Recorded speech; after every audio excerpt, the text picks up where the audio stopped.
The Nanticoke Lenni-Lenape tribe of South Jersey has had a long history on the East Coast. The Lenape people lived all throughout New Jersey, southern New York, eastern Pennsylvania, and northern Delaware.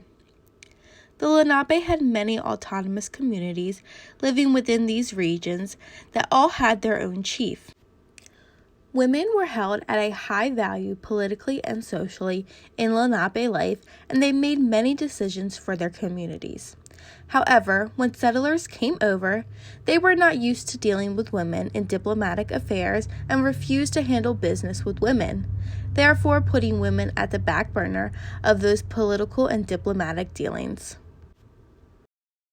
The Lenape government system within their society helped them to enforce traditions both ceremonially and socially. Many people, when looking at the way the Lenape people govern themselves, will see distinct similarities as to how the U.S. government is run. The United States government is often praised for their creation of democracy, replacing that of the British monarchy. There's a total of 9 councilmen, 4 trustee positions, and the other 5 are just, I don't know what the exact name is, but just regular councilmen. That is the chief, assistant chief, treasurer, and secretary. And do you know how they get elected? Yes. For the trustees, first, any one of the 4 trustees must have served on council to be a trustee.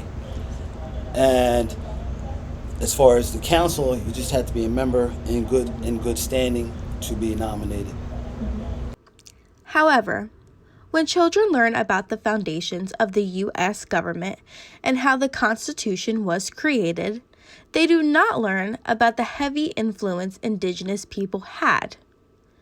Most of the Constitution and the foundations of the United States government are based on the Iroquois Confederacy. I remember reading something where it said Ben Franklin came and saw how they actually settled a dispute, and it's everyone, the whole tribe, everyone was there, everyone had to talk it over, and they didn't leave until they agreed. No matter how long it took. And so he took that basis idea and turned it into something that worked for the English that were here and the people that were here. In a lot of stuff he got backwards, but the basis that, there's people who are elected, people who are chosen, that's from Great Law of Peace. Everyone having to vote, everyone having a voice. The first Europeans who came to what became known as the state of New Jersey were the Dutch and the French fur traders in the early 1600s. Swedish colonists followed and started to establish colonial communities in the north and south of New Jersey. But by the late 1600s, colonists from England and Sweden became the majority of Europeans in the central and southern regions, including what became Pennsylvania and Delaware. At first, the Lenape people were able to negotiate treaties with these settlers because of their peaceful nature. It is also known that the Lenape Nation was one of the most welcoming tribes towards settlers, at first guiding them on surveys of the land and welcoming settlers into their communities as distinguished guests. William Penn, a Quaker, was one of the first people to sign a treaty with the Lenape. The Europeans considered their treaties as giving them ownership of the land, while the Lenape, following their traditional practices, considered them as land-sharing agreements that would allow 2 people to live in partnership. William Penn had a close relationship to the Lenape people. And what I understand is he was a pretty wealthy man and had a lot of, I guess back in the day used to be wealthy, a lot of land meant wealth. And I think my understanding of the story is what him and the Lenape people had a close relationship. William Penn actually, from my understanding of it, is William Penn actually had a good working relationship with our people. He tried to treat our people fairly. give them a fair price, not just trinkets for land purchases and things of that nature. He tried to work with them, and he, like you're talking about the Shakamoxon tree, or I'm not sure if I'm pronouncing it right or not, but the Penn Treaty. That was basically, it was just it was a treaty of friendship, where they decided, okay, we'll put this treaty down, and it's just us saying that we're going to assist you, and you will assist us, and we're not going to wage war against one another. We're going to try to help one another. That's what the treaty was. It wasn't written. There was nothing written down on the treaty. The belt, right? It was a wampum belt. It was our writing. A belt, when it's first presented, it's kind of like, okay, this is the proposal. Once it's presented and accepted, this is now the law. However, as the colonial population grew, so did their appetite for more land and for absolute control.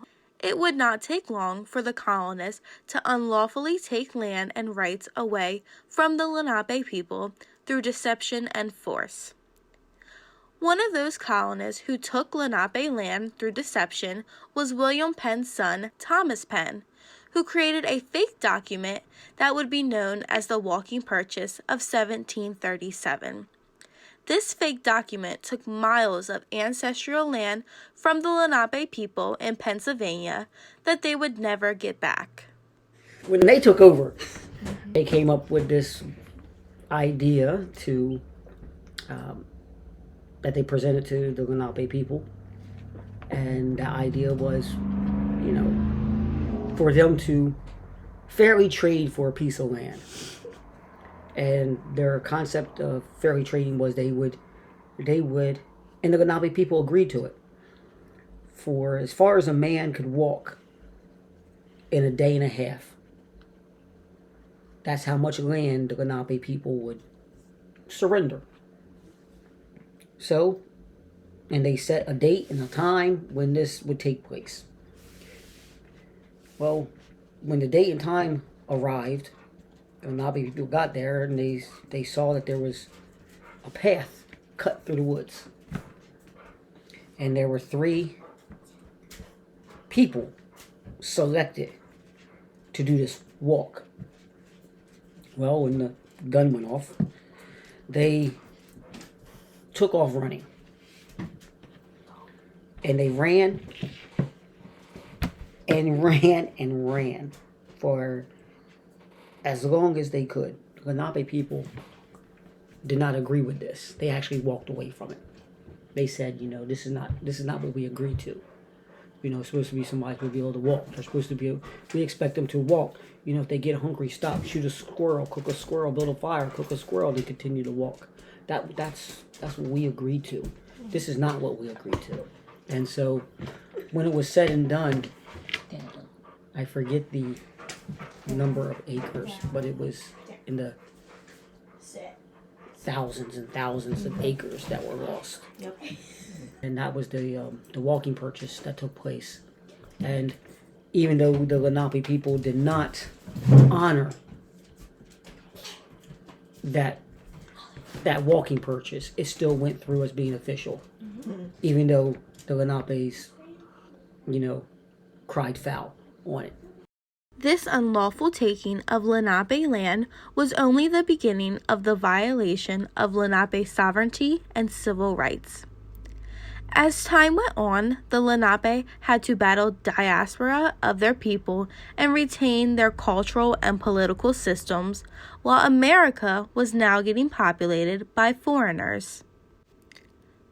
Due to this forced migration, today there are many Lenape communities throughout the U.S. and Canada. Many of those Lenape communities who stayed in New Jersey were forced to hide in plain sight within churches both in Delaware and New Jersey, and within tribal schools in Delaware. Many people do not know that the first treaty the United States signed after the Declaration of Independence was with the Lenapes in 1778, promising that if they aligned with the colonists during the Revolution, the new country would give the Lenapes statehood and a seat in Congress. However, that did not happen. This treaty would be known as the 1778 Treaty of Fort Pitt.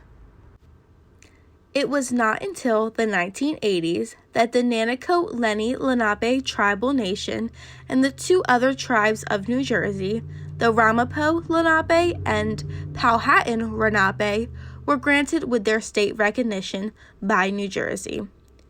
Many members of the tribe were called protesting before the 80s for their rights to be state recognized.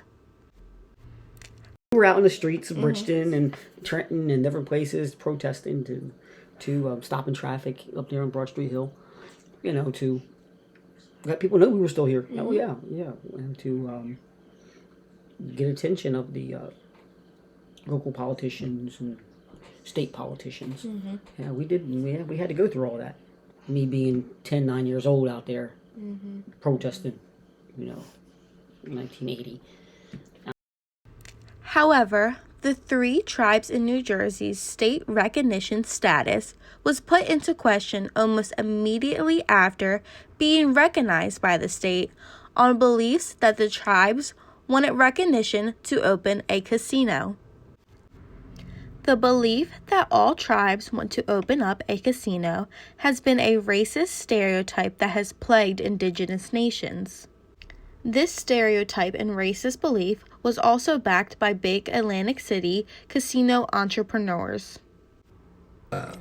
Okay, we have laws in our tribe about having casinos. Yep.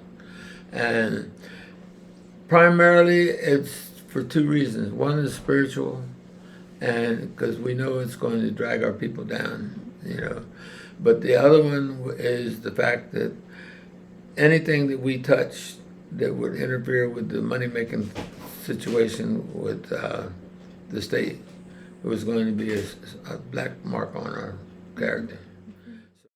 Due to this confusion on the status of their recognition, the three tribes lost many of their funding, grants, business partnerships, and many other aspects through the state.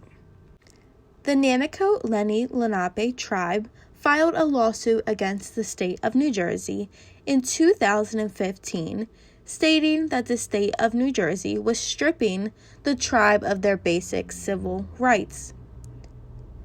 It was not until 2018 that the tribe had won the lawsuit.